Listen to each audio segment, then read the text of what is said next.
Alam mo ba na ang simpleng pagkain na inilalagay mo sa iyong hapag ay maaring maging susi para manatiling malakas, matatag at hindi basta-basta nagkakapulikat ang iyong mga binti? Maraming seniors ang nakakaranas ng biglaang pananakit at pamumulikat lalo na kapag gabi o habang naglalakad at madalas itong binabalewala. Ngunit kung iisipin, ang pulikat ay hindi lamang simpleng kirot. Isa itong senyales na may kulang ang iyong katawan at kung hindi ito papansinin, maaari itong humantong sa mas malalaking problema sa kalusugan. Sa Stoic philosophy, tinuturo na huwag nating hayaang kontrolin tayo ng mga bagay na nakakasama sa ating katawan. Ang pagkain ay isa sa mga bagay na hawak natin ang kapangyarihan. Maaari tayong pumili ng tama o mali. Maaari tayong magpabaya o mag-ingat. Ang katawan ay sasakyan ng ating kaluluwa at kung ito ay mahina, ang ating espiritu ay mahihirapan ding makagalaw ng malaya.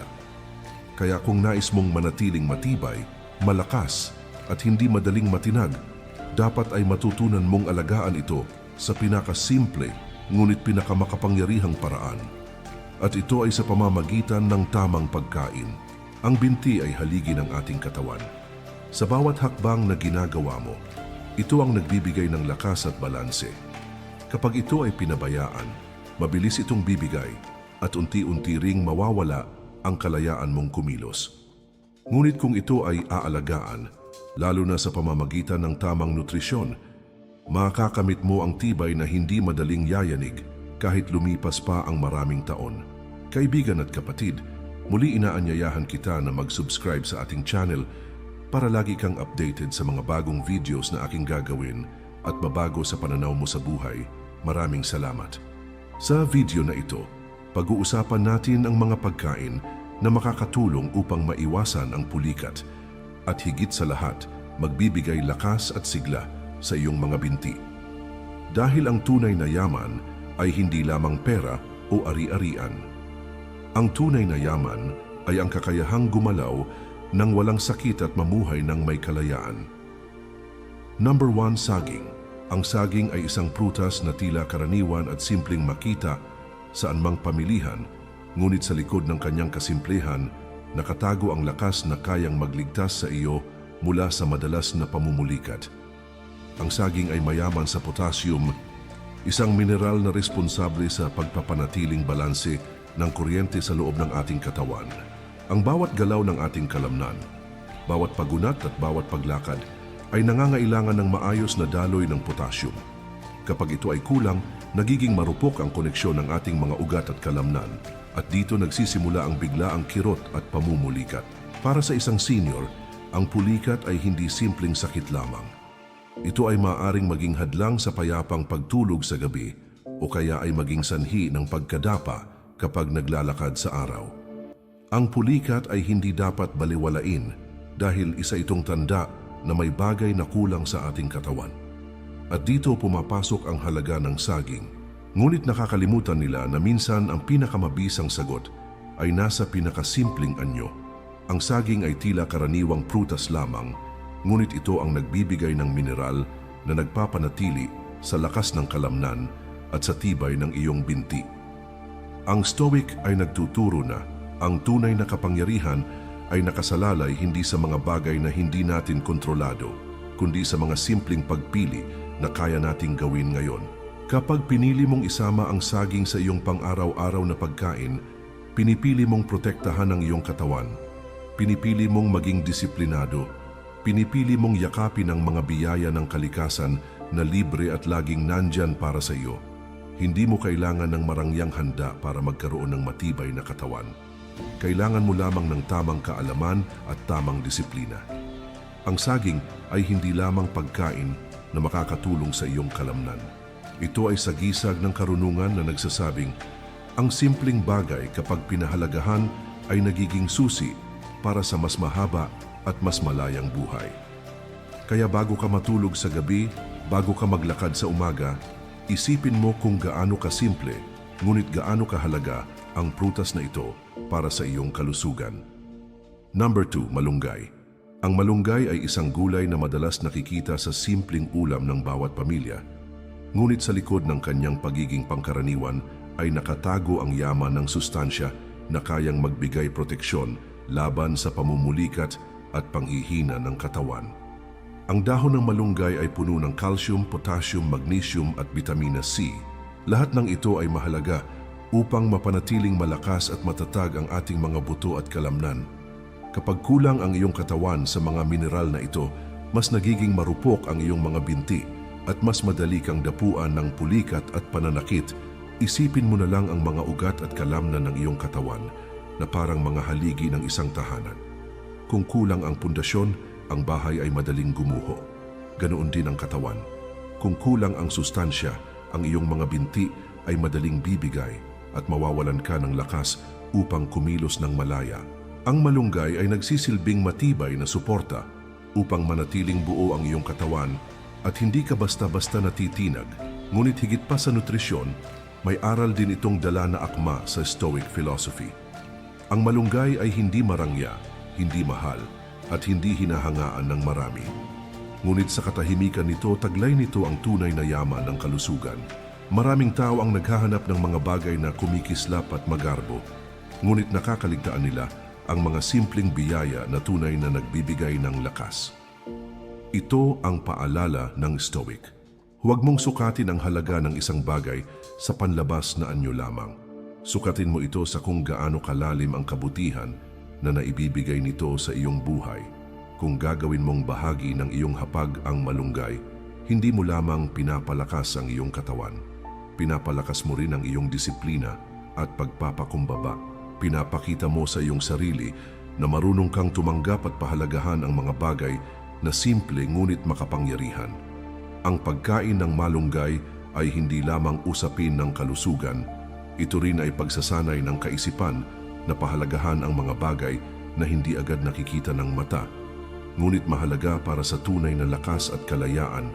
Sa bawat sandaling pipiliin mong isama ang malunggay sa iyong pagkain, pipiliin mong alagaan hindi lang ang iyong katawan, kundi pati na rin ang iyong pananaw sa buhay. Dahil ang malusog na katawan ay hindi lamang resulta ng pagkain, kundi bunga ng pagkilala at pagpapahalaga sa mga simpleng bagay na madalas nakakaligtaan. Ang malunggay ay nagsisilbing paalala na ang lakas ng katawan at lakas ng loob ay parehong umuusbong kapag natutunan mong yakapin ang mga simpleng biyaya na nasa paligid mo. Number 3. Isda. Ang isda ay isa sa pinakamahalagang pagkain para sa kalusugan ng ating mga binti at buong katawan. Sa bawat kagat ng isda, lalo na yung mayaman sa omega-3 fatty acids tulad ng sardinas, tamban, bangus at lalo na ang salmon kung kaya, binibigyan nito ng proteksyon ang iyong mga ugat at kalamnan. Ang omega-3 ay tumutulong upang maayos na dumaloy ang dugo sa buong katawan at mabawasan ang pamamaga na nagiging sanhi ng pananakit at pamumulikat. Bukod dito, ang isda ay mayaman din sa protina na siyang pangunahing materyales ng ating mga kalamnan. Kapag kulang ka sa protina, madaling humina ang iyong mga binti at mas mabilis kang makakaranas ng pagkapagod. Para sa mga seniors, ang pagkain ng isda ay isang napakahalagang hakbang upang manatiling matatag at malaya sa galaw. Kapag maayos ang daloy ng dugo, nagiging mas sariwa at mas aktibo ang pakiramdam. Ang mga binti ay nagiging mas handa sa paglalakad, pag-akyat ng hagdan, at kahit sa simpleng pagtayo mula sa upuan. Ang isda ay nagbibigay ng uri ng lakas na hindi lamang pisikal, kundi pati na rin mental, dahil nakakatulong din ito sa kalusugan ng utak sa pananaw ng Stoic philosophy. Ang isda ay sumisimbolo ng bagay na tahimik at simple, ngunit nagdadala ng malalim na benepisyo. Hindi ito laging nasa sentro ng magarang handaan, ngunit ito ay isa sa pinakamabuting pagpipilian para sa kalusugan. Ganyan din ang buhay. Maraming tao ang naaakit sa mga bagay na makikintab at mabilis ang hatid na kasiyahan. Ngunit ang mga taong marunong mag-isip ng malalim ay pipili ng bagay na tunay na makakabuti sa kanilang kinabukasan. Ang Stoic ay nagtuturo na huwag mong hayaang malinlang ka ng panlabas na anyo. Ang halaga ng isang bagay ay nasusukat sa kung ano ang naibibigay nito sa iyong espiritu at katawan.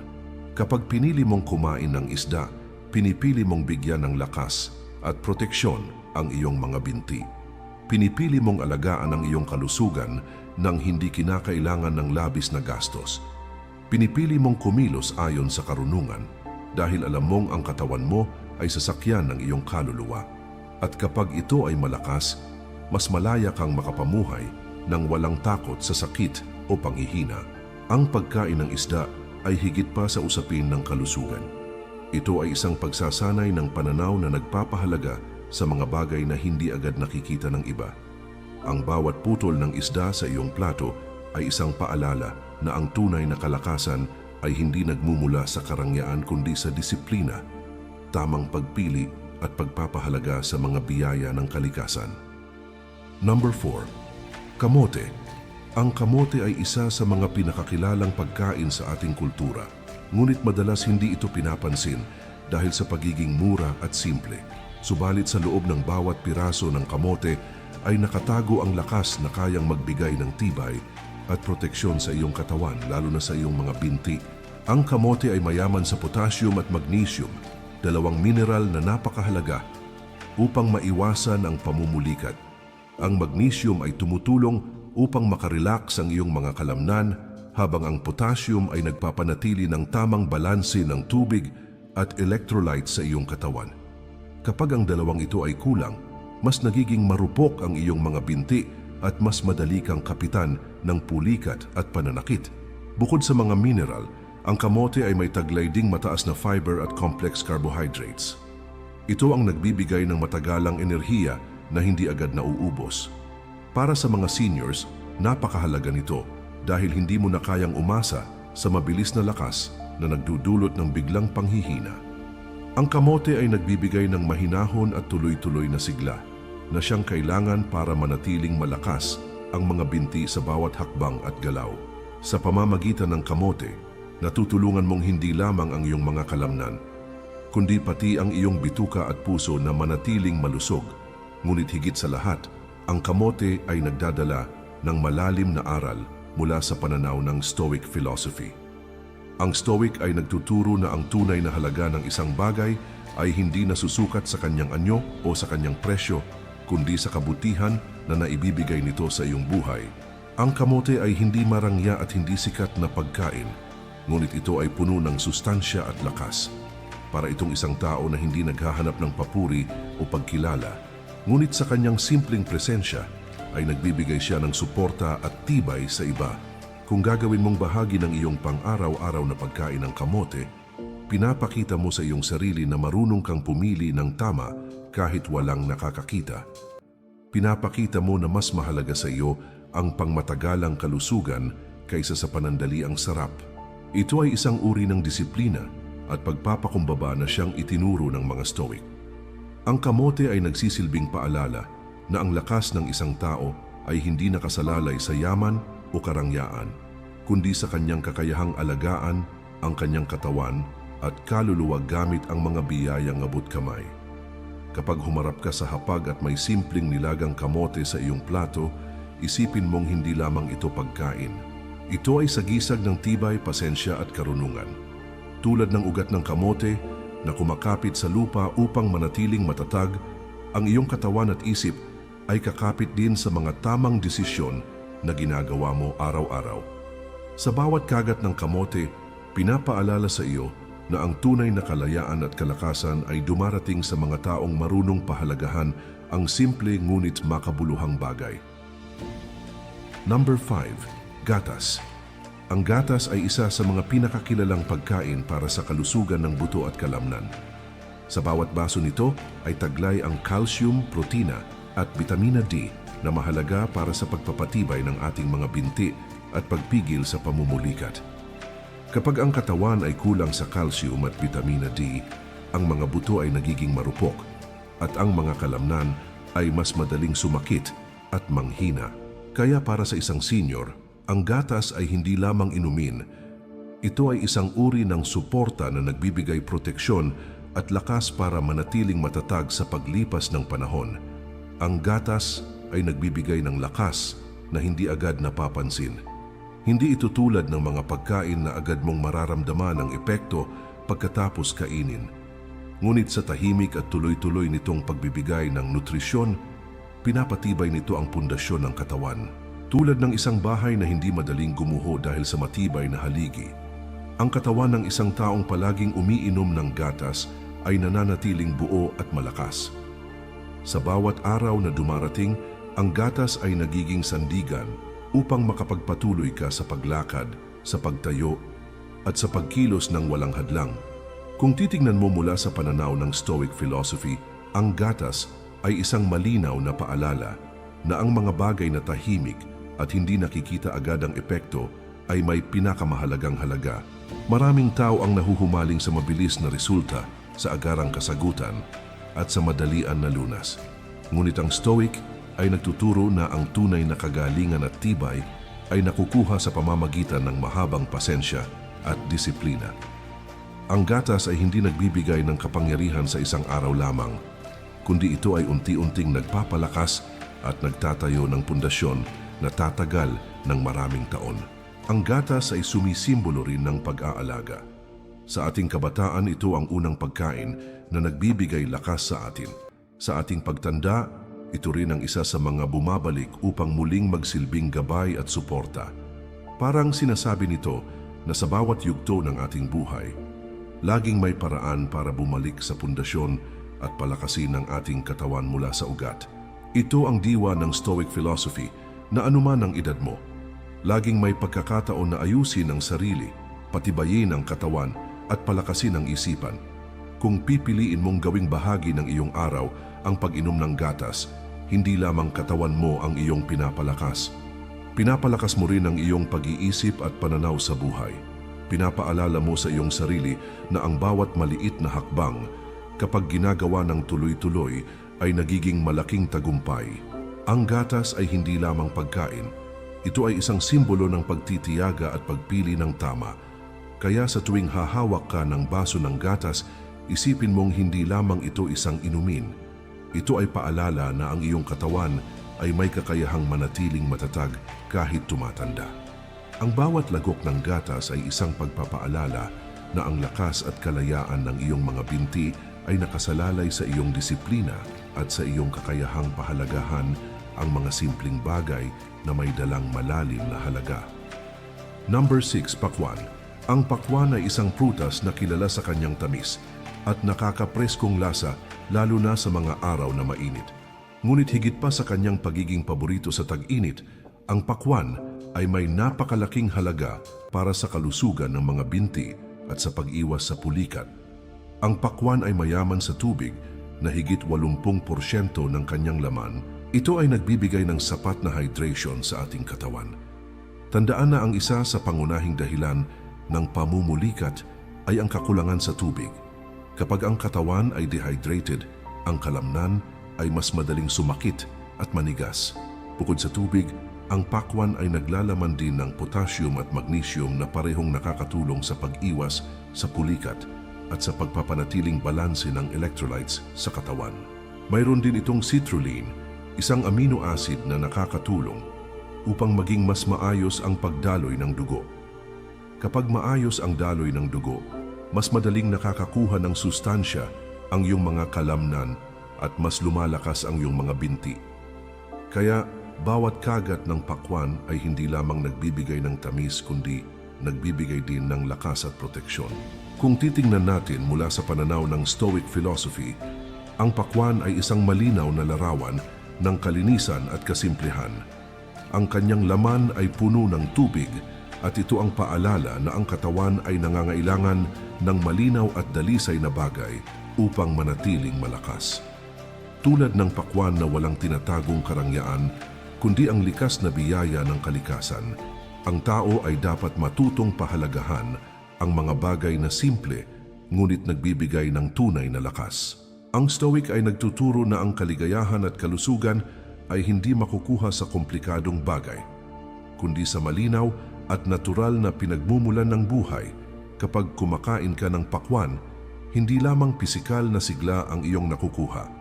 Natuturuan ka rin nitong maging disiplinado sa pag-alaga ng katawan. Pinapaalala nitong ang tunay na lakas ay nagmumula sa balanse. Hindi ka dapat sobra at hindi ka dapat kulang. Ang pakwan ay nagbibigay ng sapat na tubig, sapat na mineral, at sapat na tamis upang mapanatili ang harmony sa loob ng iyong katawan. Sa bawat hiwa ng pakwan na ilalagay mo sa iyong hapag, isipin mong ito ay higit pa sa isang prutas.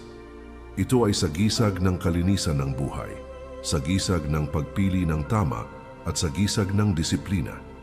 Kapag natutunan mong pahalagahan ang simpleng pakwan, natutunan mo ring pahalagahan ang iyong katawan at ang biyaya ng kalikasan.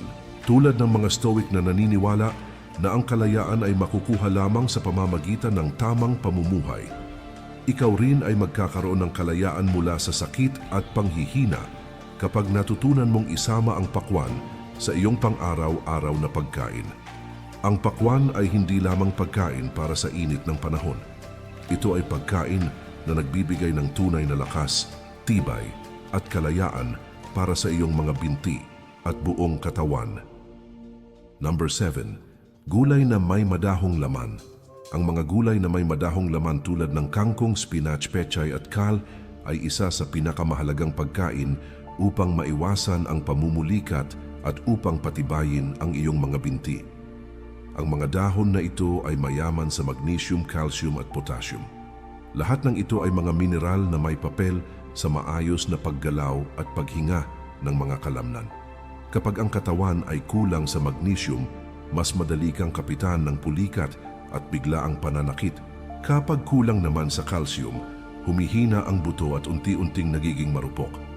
Ang potassium ay tumutulong upang manatiling maayos ang balanse ng tubig at electrolytes sa iyong katawan.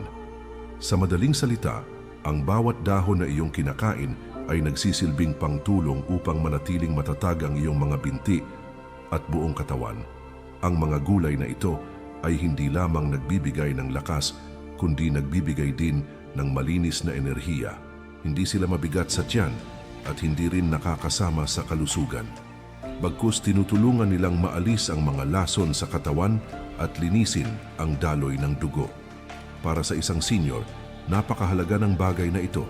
Kapag malinis ang daloy ng dugo at sapat ang sustansya, mas nagiging malaya kang kumilos ng walang iniintinding sakit o panghihina. Ngunit higit pa sa nutrisyon, may malalim na aral na dala ang mga gulay na madahon kapag tiningnan mula sa pananaw ng Stoic philosophy. Ang mga dahon ay kumakatawan sa buhay na simple, tahimik, ngunit puno ng halaga. Hindi sila marangya tulad ng karne o matatamis na pagkain. Hindi rin sila laging pinapansin sa hapag. Ngunit sa kanilang katahimikan, sila ang nagdadala ng pinakamaraming sustansya na nagbibigay ng tunay na lakas.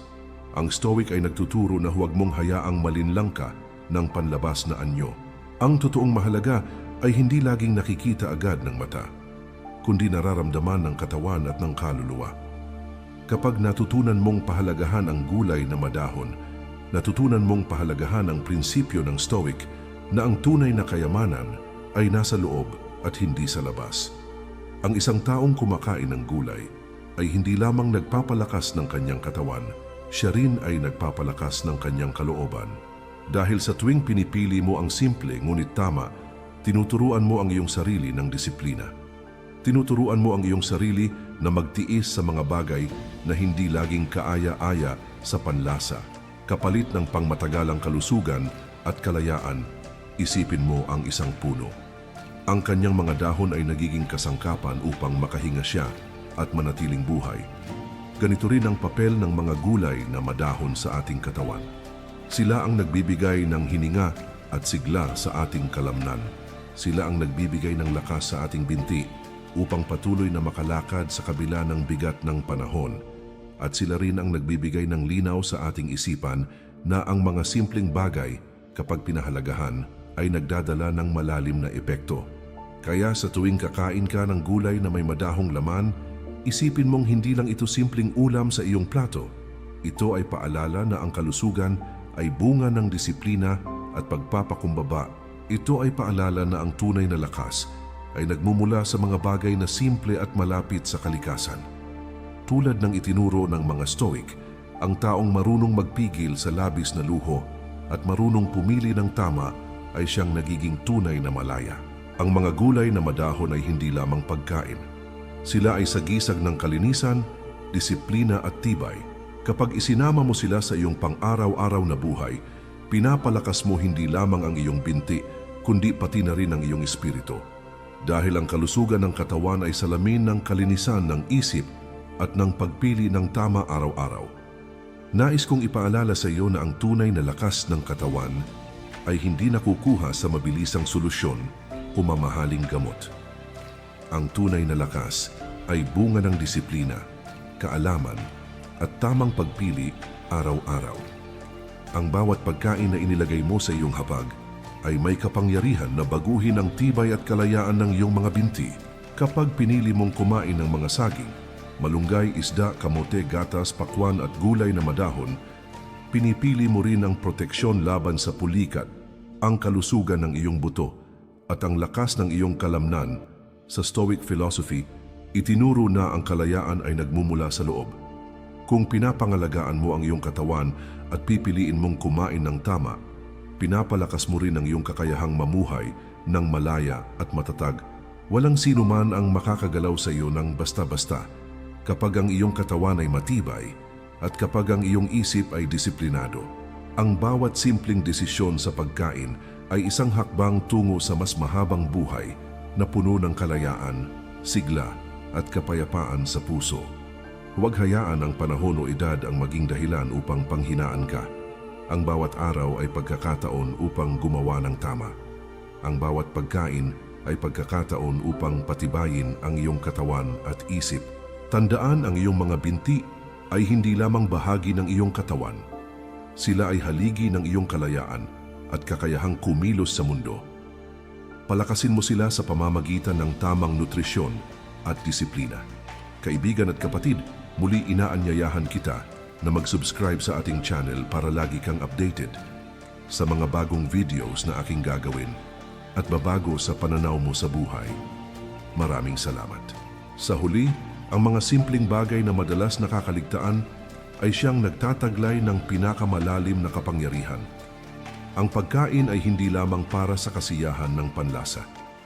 Ito ay sandata para sa tibay at proteksyon ng katawan. Ito ay aral na nagtuturo sa iyo ng pasensya, disiplina at pagmamahal sa sarili. Piliin mong maging malakas. Piliin mong maging malaya. Piliin mong kumain ng tama at gawin itong bahagi ng iyong buhay araw-araw. Special shoutout po sa inyo mga kaibigan at kapatid. Marami po kayo kaya di ko maisa-isa. Sa susunod po yung iba. Maraming salamat po sa patuloy na pagsuporta. Mention ko lang po si James Lang Hugotirong Makata, Batang Lansangan ng Pasig. Maraming salamat po sa suporta, bossing.